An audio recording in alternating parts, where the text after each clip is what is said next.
आज हम लोग जो पढ़ने वाले हैं डॉपलर इफेक्ट पढ़ने वाले हैं, लेकिन वो बहुत सी मतलब छोटा सा टॉपिक है, ठीक है। उससे पहले हम लोग कुछ कुछ पॉइंट डिस्कस कर लेते हैं, ठीक है। तो चलिए पहले हम लोग इंड करेक्शन से बात करते हैं कि इंड करेक्शन क्या होता है, ठीक है। इंड करेक्शन, देखिए इंड करेक्शन एक्चुअली में होता क्या है वो चीज़ मैं बता दूं, ठीक है। कि देखिए जैसे आप ले रहे थे, ये मान लीजिए कि ऑर्गन पाइप ले रहे हैं, ठीक है, ओपन, और एक मान लीजिए क्लोज ऑर्गन पाइप ले रहे हैं, ठीक है। तो देखिए एक्चुअली में जो खुला हुआ साइड रहता है वहाँ पे तो एंटीनोड बनता है, ठीक है। तो एंटीनोड जो बनता है वो एक्चुअली ना इस हाइट पे नहीं बनता है, इससे थोड़ा सा ऊपर बनता है। मान लो कि यहाँ देखो ऐसे बनेगा, ऐसे मान लो कि ऐसे ऐसे करके बनता था ना, ठीक है। ये हो गया, मान लो कि यहाँ से ये ऐसे,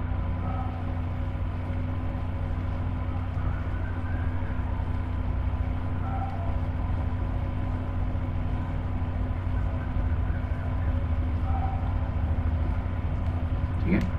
तो ये देखिए थोड़ा सा ऊपर बनता है, ठीक है। मतलब जो पहले जो इंड है ना उससे थोड़ा सा ऊपर बनता है, जहाँ भी एंटीडोट बनेगा वो थोड़ा सा ऊपर बनेगा, ठीक है। यही डिस्टेंस को हम लोग क्या बोलते हैं, यही डिस्टेंस को इंड करेक्शन बोलते हैं, ई से रिप्रेजेंट करते हैं, ठीक है। और बाकी जो एल है वो रहेगा ही, एल में बस आपको ये वाला पॉइंट को जोड़ देना है, ठीक है। सिमिलरली यहाँ पे तो देखिए क्लोज इंड पे हमेशा नोड बनेगा, क्लोज इंड पे हमेशा क्या बनेगा, नोड बनेगा। तो ये सब पॉइंट कल मैंने क्लियर कर ही दिया था, ठीक है। मतलब मान लो कि ऐसे पॉइंट कुछ बन रहा है, ठीक है, ऐसे कुछ बन रहा है, तो ठीक से बनाते हैं भैया, चलो एक ही बनाते हैं। ये मान लो कि एक ही बन रहा है, एक एंटीनोड और एक नोड बन रहा है, ये नोड और एंटीनोड बन रहा है। एक्चुअली में ये ऐसे बन रहा है, ठीक है, लेकिन यहाँ पे उतना अच्छा से ड्रॉ नहीं हुआ है, ठीक है। तो समझे, बातों को समझे कि देखिए एक्चुअली में इसके पास नहीं होता है, इससे थोड़ा सा ऊपर बनता है एंटीडोट जो यहाँ बनेगा, ठीक है। और ये जो डिस्टेंस होगा इस इंड से उसी को ई बोलते हैं, ठीक है। इतना समझ में आ गया। चलिए इसके बारे में हम लोग लिख देते हैं एंटीडोट, और उसके बाद ये इंड करेक्शन के बारे में, उसके बाद हम लोग क्या करेंगे आगे पढ़ेंगे, ठीक है, डॉपलर इफेक्ट के बारे में, ठीक है। चलिए ये एंटीनोड क्या होता है, मतलब ये जो इंड करेक्शन क्या होता है वो देख लीजिए। Antinode is not obtained at exact, मैंने जो बोला कि एग्जैक्ट जो इसके पास, जैसे इसको ऐसे ऐसे कर दिया तो यहाँ पे नहीं है, इससे ऊपर है ना, एग्जैक्ट ओपन इंड पे नहीं बनेगा, ठीक है, ओपन इंड, बट स्लाइटली, ठीक है, एवं स्लाइटली कहाँ बनेगा, ऊपर, इट, ठीक है, द डिस्टेंस, ठीक है, बिटवीन, जो मैं बोला वही लिख दे रहा हूँ, बिटवीन ओपन इंड, ठीक है, ओपन इंड मतलब ये वाली पार्ट, ठीक है, ओपन इंड एंड एंटीनोड, ठीक है, इज कॉल्ड, क्या किया कहा जाता है, इंड करेक्शन। डिस्टेंस जो हुआ वो क्या बोला जाता है, इंड करेक्शन। चलिए तो ये चीज आपको क्लियर हो गया होगा, ठीक है। चलिए और इसको डिनोट कैसे करते हैं, ई से, वो भी लिख देता हूं मैं। इट इज डिनोटेड बाय ई, ठीक है, इंड करेक्शन का फर्स्ट लेटर ई, ठीक है। अब देखिए ये जो हो गया वो अब इफेक्टिव लेंथ, अब एक्चुअली में कितना लेंथ होगा, पहले तो एल लिख देते थे ना, पहले क्या लिखते थे, एल लिख देते थे, जैसे कि हम लोग जो लास्ट क्लास वगैरह में ना बनाए थे, क्या बनाते थे, देखिए एक यहाँ पे बना के फिगर को क्लियर कर देता हूँ मैं आपको, ठीक है। सिमिलरली मैं सबके लिए लिख दूंगा, ठीक है। ये देखिए एक ये हो गया आपका ऑर्गन पाइप, ठीक है, ये हो गया ऑर्गन पाइप, इसको और अच्छे से बनाते हैं,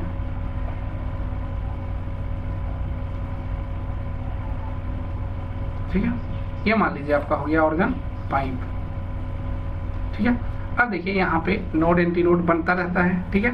तो मान लो कि हम एक एंटीनोड की बात करते हैं, तो हमेशा क्लोज इंड पे क्या बनता है, नोड, ठीक है, और ओपन इंड पे क्या बनता है हमेशा, एंटीडोट।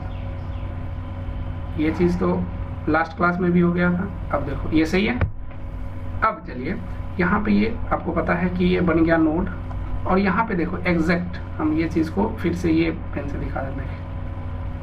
ये लाइन यदि हम डॉटेड लाइन खींचे तो यहाँ पे बनना चाहिए ना, तो एक्चुअली में यहाँ नहीं बन के थोड़ा सा ऊपर बनता है। मतलब मान लो कि यहाँ पे क्या बना, एंटी नोड, ठीक है। तो देखिए ये डिस्टेंस मैंने क्या बोला था, एक नोड और एक एंटी नोड के बीच में सेम रहता है तो λ/2, और डिफरेंट रहेगा तो λ/4 डिस्टेंस होता है यदि लैम्डा के टर्म में बात करें तो, ठीक है। तो लैम्डा के टर्म में यदि बात कीजिएगा तो λ/4 हो जाएगा नोड और एंटी नोड के बीच का डिस्टेंस, ठीक है। अब देखिए इस ट्यूब का लेंथ तो फिक्स होगा, L होगा मान लो, लेकिन λ/4 बराबर पहले L लिख देते थे, अब नहीं लिख सकते हैं। क्यों? क्योंकि इंड कैरेक्शन अभी नहीं ऐड किए हैं, तो उसको अब ऐड करना पड़ेगा। तो इंड कैरेक्शन क्या है, ये डिस्टेंस। तो अब यदि आपको लिखना हो तो ऐसे लिखेंगे कि λ/4 बराबर L + E, ये एग्जैक्ट हुआ। तो कभी कभी ना आपको इंड कैरेक्शन पूछ देता है निकालने के लिए, ठीक है। लेंथ दे देगा ट्यूब का, ठीक है, ऑर्गन पाइप का या जो भी देगा, ठीक है, कॉरस्पॉन्डिंग लैम्डा देगा, आपको ई का मान निकालना है। तो अब आपको डिफरेंट जो भी सिचुएशन है उस अनुसार चलेंगे, ठीक है। तो हम 2-3 सिचुएशन नीचे लिख दे रहे हैं, ठीक है। तो देखिए इफेक्टिव लेंथ, अब लेंथ देखिए L + समथिंग जुड़ा ना तो उसको इफेक्टिव लेंथ बोलते हैं, ठीक है। इसको क्या बोल देते हैं हम, ये जो पार्ट हुआ ये हो गया इफेक्टिव लेंथ, ठीक है। चलिए तो 2-3 पॉइंट लिख देता हूँ। Effective length of an open organ pipe, open organ pipe के लिए इफेक्टिव लेंथ क्या हो जाएगा, देखिए ओपन है तो ओपन में दोनों तरफ क्या बनता है, एंटी नोड बनता है, तो 2E जुटेगा, मतलब L + 2E। 2 क्यों बोला, देखिए यहाँ पे मैं छोटा सा बना रहा हूँ, ऐसे कुछ बनता है ना, ठीक है। ये देखो ऐसे करके, ऐसे अच्छा से नहीं बना, ऐसे रहता है। सिमिलरली एक दूसरा आता है और वो ऐसे बनाता है, ठीक है। तो यहाँ देखो ये थोड़ा सा बड़ा होना चाहिए, एंटी नोड हुआ और यहाँ पे नोड होता है, तो 2 एंटी नोड हुआ ना, तो यहाँ से भी E और नीचे भी E, तो 2E, L + 2E हो गया, ठीक है। अब नेक्स्ट बात करते हैं effective length of a closed organ pipe. तो क्लोज्ड मतलब एक तरफ तो नोड बन रहा है तो उधर जुटेगा ही नहीं, सिर्फ क्या लिख देंगे L + और एक बार E, गॉट इट। चलिए अब देखिए, अब यदि ऑर्गन पाइप का रेडियस दे देगा, मतलब जैसे कि ये है तो इसका कुछ रेडियस दे देगा, उस कंडीशन में E को कैसे निकालते हैं वो देखिए, वो भी मैं यहाँ पे लिख दे रहा हूँ, ठीक है। If R is the radius of organ pipe, ठीक है। ऑर्गन पाइप का यदि रेडियस हुआ देन ये चीज़ आप याद रख सकते हैं, मे बी एक नंबर में पूछ देगा। E बराबर जो होता है 0.6 × R, ठीक है, 0.6 × R, got it.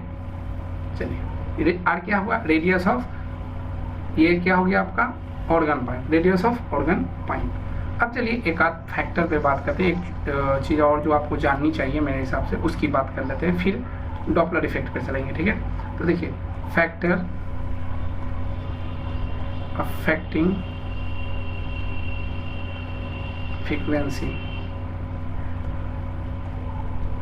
Of pipe के फ्रीक्वेंसी को कौन कौन सा फैक्टर अफेक्ट करता है, तो एक लाइन में हम लिखेंगे और उसी को हम समझा देंगे, ठीक है। तो देखिए यहाँ पे लिखते हैं हम फ्रीक्वेंसी n, देखिए डायरेक्टली प्रोपोर्शनल होगा तो डायरेक्ट में लिखेंगे, इन्वर्सली प्रोपोर्शनल होगा तो 1/, लिखेंगे, ठीक है। डायरेक्टली प्रोपोर्शनल होता है 1/L के, मतलब लेंथ का, ये यदि पूछा जाए तो इन्वर्सली प्रोपोर्शनल हो गया। ये प्रोपोर्शनल होता है 1/R के, यदि रेडियस ज़्यादा होगा ऑर्गन पाइप का फ्रीक्वेंसी कम जाएगा, ठीक है।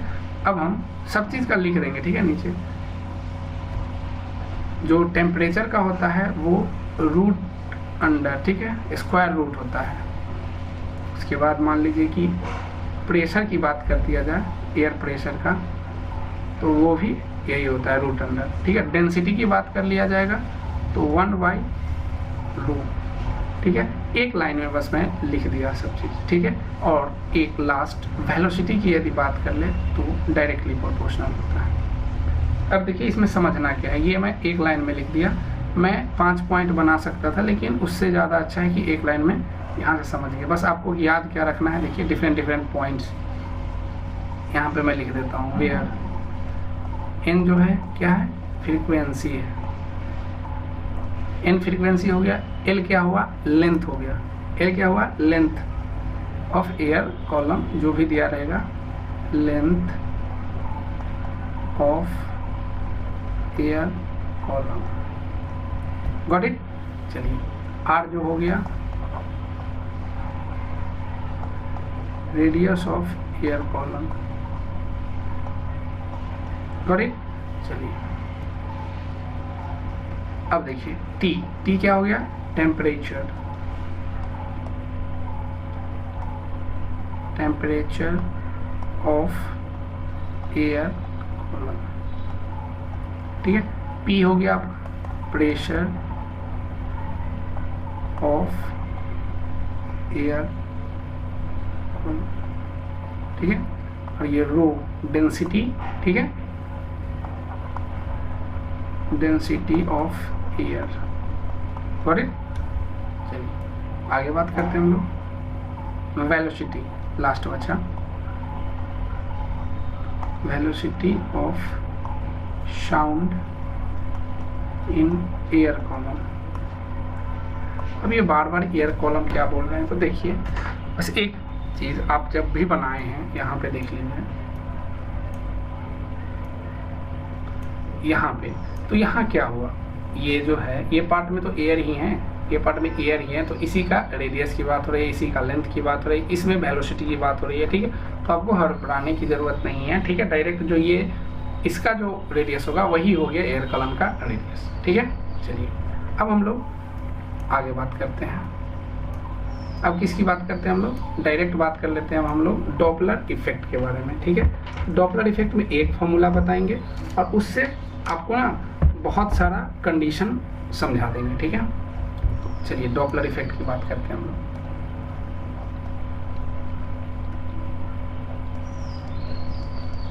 डॉपलर इफेक्ट,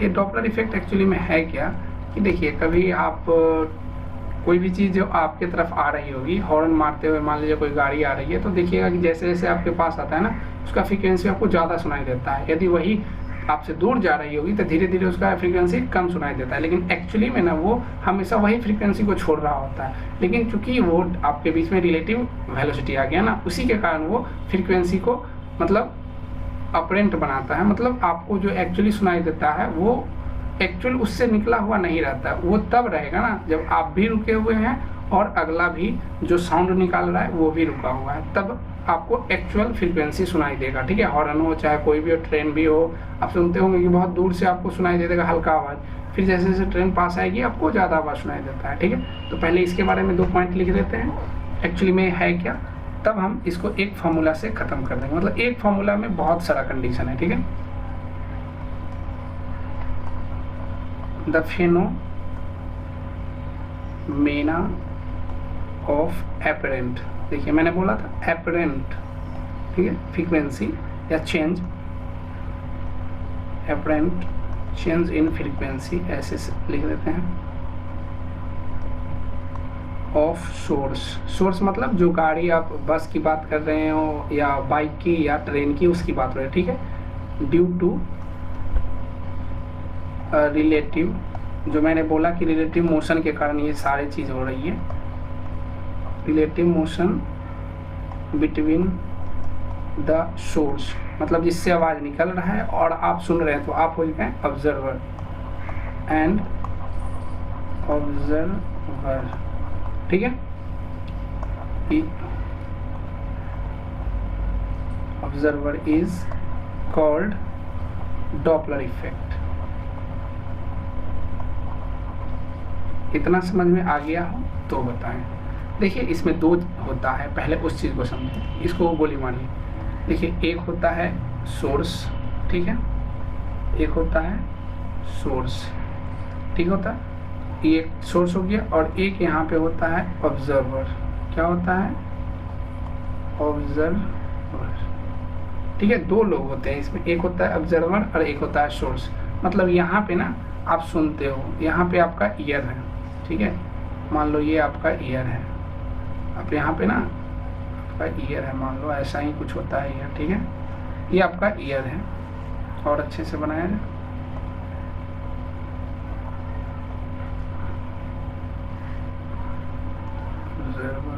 ठीक है। पहले यहाँ पे देखो सोर्स है, ठीक है, यहाँ से आपका क्या निकलता है, जो भी है साउंड निकलता है, ठीक है।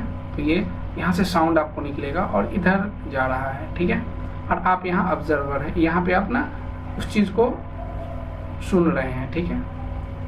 ये देखिए कुछ कान ऐसा ही रहता है ईयर, ठीक है, आपका ये हो गया आपका ईयर, ठीक है। मैं पूरा नहीं बना रहा हूँ, ये हो गया ईयर, हो गया आपका, ठीक है, ठीक है, ईयर हो गया आपका। अब देखिए यहाँ से फ्रीक्वेंसी अभी दोनों रुका हुआ है, अभी देखिए बात क्या हो रही है, अभी रुका हुआ है, तो यहाँ से ये जितना फ्रीक्वेंसी, मतलब मान लीजिए हॉर्न दबाया तो आपको वही सुनाई दे देगा, कोई दिक्कत नहीं है। दिक्कत तब होगी ना, या तो आपका वेलोसिटी कुछ चेंज हो जाए, मतलब आप इसके तरफ आए या आप इससे दूर जाए, दो ही से। देखिए कितना कंडीशन हो सकता है। पहले देखिए एक को फिक्स कर देंगे, मान लीजिए हम सोर्स को फिक्स कर देते हैं, सोर्स जहाँ के तहाँ है। अब आप इसके पास जा सकते हैं, इससे दूर जा सकते हैं, या आप जहाँ है वहीं रहेंगे। तो जहाँ है वहीं रहेंगे तो आपको कोई चेंज फ्रीक्वेंसी में सुनाई नहीं देगा। चेंज कब सुनाई देगा? जब आप ना या तो दूर जाएंगे, इससे दूर इधर जाएंगे, या पास जाएंगे इससे। तो पास जाएंगे तो आपका ना इंटेंसिटी, मतलब इसका फ्रीक्वेंसी ना ज़्यादा सुनाई देगा, और ज़्यादा और तीक्ष्ण लगेगा, ठीक है। उसी तरह एक और कंडीशन क्या हो सकता है कि आपको यदि फिक्स कर दे, ऑब्जर्वर फिक्स है, और ये मान लो ट्रेन है, तो ये आ रही है, फिर आपको क्रॉस करके फिर जा रही है। तो दो कंडीशन हो सकता है, एक आते हुए तो ज़्यादा फ्रीक्वेंसी सुनाई देगा, जा रहा है तो कम फ्रीक्वेंसी सुनाई देगा। तीसरा कंडीशन ये हो सकता है कि ये भी आ रहा है या जा रहा है, आप भी आ रहे हैं या जा रहे हैं। तो तीन केस है। तो देखिए सारे चीज़ को मैं एक फॉर्मूला में बस लिख देता हूँ, ठीक है। ये देखिए एन डैश फ्रीक्वेंसी को हम लिखते हैं, बराबर होता है, जो लिखता हूँ बस वो याद रखें, भी प्लस माइनस भी ओ बाई भी प्लस माइनस भी एस इंटू एन। बस यही एक फॉर्मूला है। इसी से ना आप जितना चाहे कंडीशन निकाल सकते हैं इसमें। बस अब आपको ये ध्यान रखना है कि कब माइनस देना है, कब प्लस देना है। मतलब देखिए ऑब्जर्वर के लिए कब प्लस होगा, तो जब देखिए ऑब्जर्वर को कब ज़्यादा सुनाई देगा, आप ही बताओ। जब इसके पास जाएगा तो ज़्यादा सुनाई देगा। अब आपको बस देखिए यहाँ पे अब लॉजिक काम करता है। अब यहाँ पे देखिए कितना सारा कंडीशन हो सकता है, ठीक है, यहाँ पे बहुत सारा कंडीशन हो सकता है इससे, ठीक है। तो हम एक दो कंडीशन की बात कर लेते हैं, उसके बाद ना आप बाकी करते रहेंगे, ठीक है। तो देखिए हम क्या करते हैं, पहला केस लेते हैं। पहले यहाँ पे लिख देता हूँ, ठीक है, सब क्या क्या है। वेयर इंडेक्स जो है, ठीक है, क्या है, एपरेंट फ्रीक्वेंसी है। क्या है index? Apparent frequency. Apparent frequency. N जो है एक्चुअल फ्रीक्वेंसी हो गया,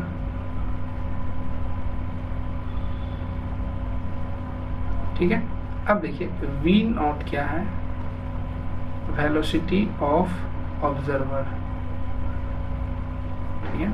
और ये है V S, velocity of source, ठीक है। उसके बाद बचा भी, ठीक है, वेलोसिटी ऑफ साउंड। साउंड का कुछ तो वेलोसिटी होता है ना, तो नहीं कुछ दिया रहे तो आपको पता है कितना लेना पड़ता है। यदि वो दे दे तो ठीक है, नहीं दिया रहे तो 4343, ठीक है, मीटर पर सेकेंड। यही होता है ना। कंडीशन की बात करते हैं, ठीक है। देखिए तो फर्स्ट कंडीशन हम लोग लिखते हैं, 2-3 केस हम बताएंगे, उसके बाद बाकी आपको बना लेना है केस, ठीक है। ये केस 1 हम बात करते हैं, ठीक है, कि ऑब्जर्वर,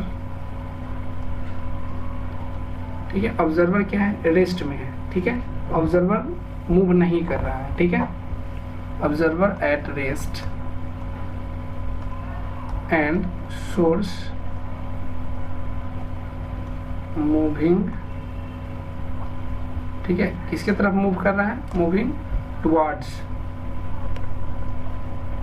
ऑब्जर्वर, ऑब्जर्वर की तरफ आ रहा है, ठीक है। अब बातों को बस आपको समझना है। अभी क्या है सिचुएशन, ये ऑब्जर्वर है, ये फिक्स है, ठीक है, ये क्या है, फिक्स्ड हो गया। अब यहाँ सोर्स है, अब सोर्स क्या है, कुछ वेलोसिटी से आ रहा है, ये जो सोर्स है ये कुछ वेलोसिटी से आ रहा है vs, ठीक है। तो अब आपको क्या फ्रीक्वेंसी सुनाई देगा, तो देखिए आपको कैसा फॉर्मूला वही याद रखिएगा, n डैश बराबर n इंटू, ठीक है, v plus minus v not by v plus minus vs, बस इतना ही याद रखेंगे। अब देखिए जो नहीं है उसको कट आउट कर देंगे, मतलब हटा देंगे। देखिए अब यहाँ पे देखिए ऑब्जर्वर नहीं चल रहा है, मतलब ये क्या हो जाएगा 0, ठीक है। इसका अब vs ये आ रहा है, मतलब कुछ है, ठीक है, v तो हमेशा रहेगा। अभी देखिए फॉर्मूला क्या हुआ, अब ये फॉर्मूला हो गया n into v by v plus minus vs। अब प्लस दे या माइनस ये आपको डिसाइड करना है ना, तो यही चीज़ सीख लीजिए। अब देखिए आप ही ऑब्जर्व कीजिए, यहाँ पे बस लॉजिक काम करेगा आपका। आपके तरफ कोई ट्रेन आती है तो उसका आवाज़ ज़्यादा सुनाई देता है या कम, ऑब्वियसली ज़्यादा सुनाई देता है। तो आप बताइए, यहाँ से देखिए 2 कंडीशन हो सकता है, आप ही को डिसाइड करना है बस। देखिए पहला हो सकता है v प्लस नीचे, ठीक है, दूसरा कंडीशन हो सकता है v माइनस s, 2 कंडीशन हो गया, गॉट इट। अब देखिए आप ही बताइए कि डिनोमिनेटर में पहले से ज़्यादा वैल्यू हो रहा है, डिनोमिनेटर मतलब हर में पहले से ज़्यादा वैल्यू हो रहा है, पहले भी था उसमें कुछ ऐड हो रहा है। तो मान लीजिए कि कुछ भी ऐड होगा तो अब डिवाइड देंगे तो ये वैल्यू तो छोटा हो जाएगा। अब देखिए पहले क्या था, ऐसे समझिए, पहले v बाई v था, ऊपर कुछ ऐड नहीं किए, नीचे ऐड कर दिए हम 1, मान लीजिए 1 ऐड कर दिए, तो अब क्या होगा, हर तो छोटा हो जाएगा ना, सॉरी अंश तो छोटा हो जाएगा ना। अब डिवाइड करेंगे तो छोटा चीज़ से मल्टीप्लाई होगा ना, अब ये वैल्यू 1 से कम आ जाएगा, ठीक है। अब उसमें n से गुना करेंगे तो वो भी कम जाएगा ना। कहने का ये मतलब है कि आपको ये तो बढ़ाना था वैल्यू, ये वैल्यू बढ़ना चाहिए, मतलब ये नहीं होगा, मतलब जो घटेगा वो वाला होगा, समझे क्यों, क्योंकि देखिए इसमें से कुछ भी घटेगा तो ये वैल्यू कम जाएगा और उसमें भाग देंगे तो ये ज़्यादा वैल्यू आएगा, 1 से बड़ा, 1 से बड़ा वैल्यू आएगा तो हम उससे मल्टीप्लाई करेंगे तो और बड़ा चीज़ मिलेगा ना। समझ में आया, मतलब ये आपको याद रखना है, कुछ नहीं, बस यहाँ ये याद रखना है आपको कि यहाँ 2 केस हुआ। पहला v by v minus vs, v by v plus vs into n, ये जब s o की तरफ आएगा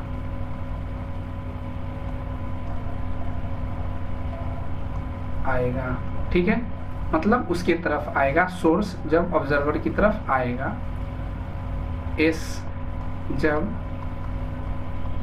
o से दूर जाएगा, बस खत्म, आपका 2 केस खत्म हो गया। दूर जाएगा मतलब कम आवाज़ सुनाई देता है ना, ट्रेन दूर जाती है तो धीरे धीरे उसका आवाज़ कम सुनाई देता है, तो नीचे प्लस ऐड करना है, हो गया खत्म, ठीक है। अब देखिए दूसरा केस की बात करते हैं हम लोग, case number 2, source at rest and observer moving.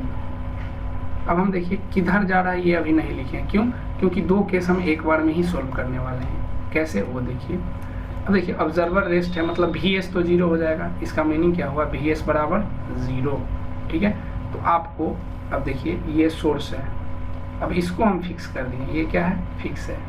अब यहाँ से सिर्फ आवाज़ निकाल रहा है लेकिन ये चल नहीं रहा है, ऑब्जर्वर है ये। अब ये देखिए इधर भी जा सकता है और दूर भी जा सकता है, दोनों तरफ जा सकता है ना।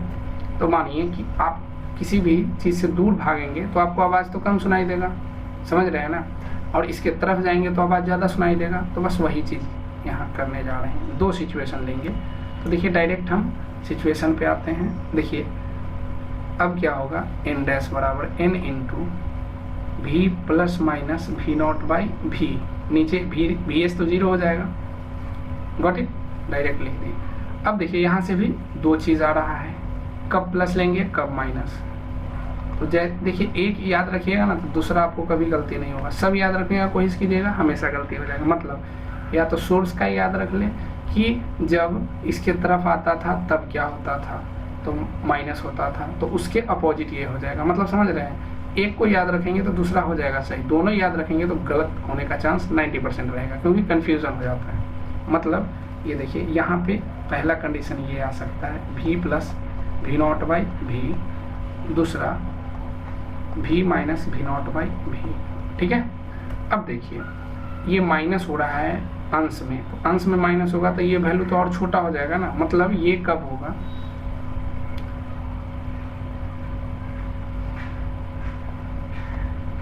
ओ जब s से दूर जाएगा। देखिए वहाँ पे क्या कर रहे थे, घटाते थे कब, जब s o के नज़दीक आ रहा था। तो इसका उल्टा हो गया कि नहीं, तो मतलब एक याद रखेंगे, दूसरा आपका फॉर्मूला बना हुआ है। जब o जब s की ओर जाएगा, समझ में आया, गॉट इट और नॉट। चलिए अब तीसरा केस हम देखते हैं। तीसरा केस में देखिए बहुत सारा सिचुएशन आ सकता है। अब इस केस में देखिए source and observer in motion, क्या है, मोशन में है तब। अब देखिए अब किसी को हम कुछ फिक्स नहीं किए, बस इतना हमको पता है कि ये सोर्स है और यहाँ ऑब्जर्वर है। अब ये इधर भी जा सकता है, इधर भी जा सकता है, ये इधर जा सकता है, ये इधर जा सकता है। अब डिपेंड करता है कौन सिचुएशन आपको दिया हुआ है एग्जाम में। मतलब ये v नॉट है और ये vs है, ठीक है। अब देखिए यहाँ से बहुत सारा सिचुएशन निकलेगा। अपना फॉर्मूला क्या था, n डैश बराबर n into v plus minus v not by v plus minus vs। अब देखिए यहाँ से 4 तरह से निकाला जा सकता है सिचुएशन। कितने तरह से, 4। तो हम चारों को यहाँ डिस्कस कर लेंगे। देखिए मैं बस लिख देता हूँ, आप खुद समझ जाओगे। तो मैं पहले लिखता हूँ v प्लस, दोनों प्लस में लिख दिया, ठीक है। ऊपर में माइनस दिया और नीचे में प्लस ही रहने दिया। 4 सिचुएशन, इससे ज़्यादा नहीं आएगा, ये चीज़ याद रखिएगा। अब मैं ऊपर प्लस दिया और नीचे माइनस दिया। अब मैं ऊपर भी माइनस और नीचे भी माइनस दिया। अब इससे ज़्यादा सिचुएशन नहीं आ सकता है, ये 4 ही साइन हो सकता है। अब आप बता दो ये लिखने का क्या मतलब है, ये लिखने का क्या मीनिंग है। इससे अब आप समझ जाओगे कि ये क्या लिखा गया। देखिए ऑब्जर्वर को प्लस लिया गया है और इसको भी प्लस लिया गया है। मतलब देखो ऐसा हो रहा होगा सिचुएशन, ये सोर्स है ना, सोर्स और ये है ऑब्जर्वर, इसकी बात हो रही है। तो ऐसा हो रहा होगा, ऑब्जर्वर इसके तरफ भाग रहा होगा तब तो प्लस दिए, और इस प्लस तब होता है जब ये भी भाग रहा होगा ऑब्जर्वर से दूर। मतलब समझ रहे हैं, दोनों दूर भागने का कोशिश कर रहे हो, ये उसको पकड़ रहा है, ये सिचुएशन है, ठीक है। मैं लिखूंगा नहीं, बस मैं ग्राफिकली समझा दिया। मतलब आपको डायग्राम से समझ में आ रहा है कि क्या हो रहा है। ये देखो ये क्या सिचुएशन है, यहाँ पे सोर्स है और यहाँ पे ऑब्जर्वर है। ये देखो माइनस किए हैं, मतलब ना ऑब्जर्वर दूर भागने की कोशिश कर रहा है साउंड से, ठीक है। और ये भी सोच रहा है दूर भागने का, क्योंकि यहाँ प्लस हो गया, ठीक है। ये ऐसा सिचुएशन है। ये सिचुएशन देखो, ये हो गया सोर्स और ये हो गया आपका ऑब्जर्वर, ठीक है। तो आप ही बताओ इसमें क्या होगा। देखो थोड़ा सा वीडियो पॉज करो और देखो ट्राई करके। देखो ये प्लस है, मतलब ये तो सोर्स की तरफ जा रहा है, ठीक है, और ये माइनस है, ये भी ऑब्जर्वर की तरफ जा रहा है, मतलब एक दूसरे की ओर आ रहे हैं। तो सबसे ज़्यादा फ्रीक्वेंसी इसी में सुनाई देने वाला है, ठीक है ना, कि दोनों एक दूसरे के करीब आ रहे हैं तो और ज़्यादा फ्रीक्वेंसी सुनाई देगा ना, ठीक है, ज़्यादा चेंजेस सुनाई देंगे, मतलब चेंजेस, फ्रीक्वेंसी का चेंज बहुत फास्ट होगा। चीज़ों को समझने की कोशिश कीजिए, बहुत फास्ट। इस समय तो स्लो होगा ना, इसमें सबसे फास्ट होगा कम, क्योंकि देखिए ये भी दूर भाग रहा है, ये भी दूर भाग रहा है, तो जल्दी कम हो जाएगा आवाज़ सुनाई देना, ठीक है। अब देखो ये लास्ट एक बचा, ये सोर्स हो गया, ये हो गया ऑब्जर्वर। ऊपर माइनस है, माइनस है मतलब ऑब्जर्वर दूर भाग रहा होगा, और ये भी माइनस है, सोर्स इसको पीछा कर रहा होगा, ठीक है। तो मैंने सारा सिचुएशन आपको बता दिया। इसमें बस आपको एक चीज़ याद रखना है, भी नहीं दिया रहे तो 343 मीटर पर सेकेंड, आपको बस इतना याद रखना है। यदि वो दे दिए कुछ, ठीक है, 340 भी कभी लेके चलते हैं तो वो दे देंगे तो कोई बात नहीं है, बाकी आपको ये करना है, ठीक है। अब मान लो कि अभी ये सिचुएशन है कि हवा वगैरह नहीं चल रहा है, तब अब मान लो कि विंड ब्लो हो रहा होगा, तब क्या करोगे। अब विंड भी चल रहा होगा तब क्या करोगे, तो उसके लिए लिख लो कि विंड जब ब्लो होगा तो पॉजिटिव दे देना, ठीक है, W ऐड कर देना, विंड का जो भी वेलोसिटी होगा तब, ठीक है। तो उसको लिख लेते हैं इफेक्ट ऑफ विंड के बारे में, इफेक्ट ऑफ विंड। अब विंड भी चल रहा होगा तब, ठीक है। चलिए तो हम सिचुएशन लिख देते हैं पूरा। If wind is also blowing, मतलब बहना, विथ वेलोसिटी, मान लेते हैं W से बह रहा है, ठीक है, in the direction of sound, sound के डायरेक्शन में, देखिए उसके अपोज नहीं कर रहा, उसके डायरेक्शन में बढ़ रहा है, देन इट्स वेलोसिटी, किसका वेलोसिटी, साउंड का, इज एडेड। मैं एक सिचुएशन बस लिख रहा हूँ, बाकी आप यहाँ से निकाल सकते हो, to the velocity of sound, ठीक है। साउंड के वेलोसिटी में विंड का वेलोसिटी ऐड हो जाएगा, कब, जब इसके डायरेक्शन में बहेगा तब, ठीक है। एक और लाइन लिख देता हूँ, ठीक है। In addition, in this condition, the apparent frequency, जो apparent frequency होगा वो क्या होगा, ठीक है, n डैश जो होगा, n डैश, ये देखो क्या होगा, n इंटू, इतना तो पता ही था, ठीक है।